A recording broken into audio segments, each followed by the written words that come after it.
Hey everyone, and welcome back to our channel. In today's video, we are going to show you how to stop your website on Wix. Let's begin. Now, the first thing that you need to do is to log in using your credentials. If this is your first time on Wix, I want you to click the sign up option. And from here, just follow the on-screen instructions and you're good to go. To stop or deactivating your Wix website, for example, I'm here on the Wix editor and I have made changes that I regret from doing it.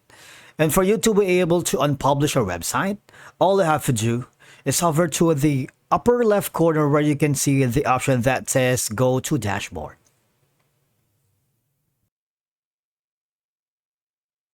What will happen is you would be forwarded to the sites that you are working with. Now, these are going to be the sites that I have been working on.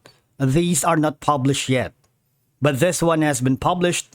And all I have to do is click on the website that has been published, and I'm going to stop this website.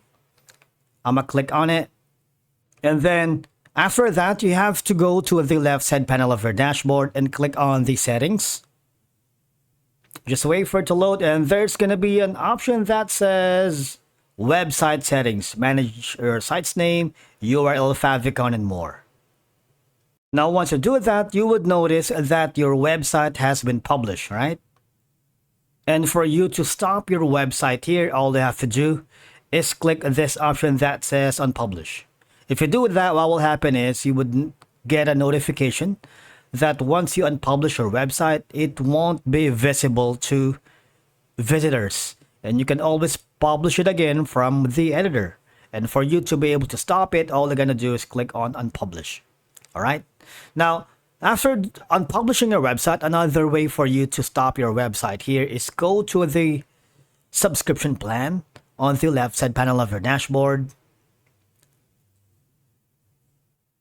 You need to go to the subscriptions that you have because here you can view and manage subscriptions or paid services. All right. So if you have a subscription plan, you might want to cancel that to stop your website after unpublishing it. All right. And of course, you can go to billing history if you wanted. Since I don't have one, so I don't have any history about publishing here or any subscription. But again, if these are not working for you and still have more problems from this issue, you might want to consult the Wix customer support. Go to the 24/7 support center and type in your questions. And of course, from there, one of the support staff will give you insights and troubleshooting steps on how to stop your website here on Wix. Thank you so much for watching. We will see you again in the next video.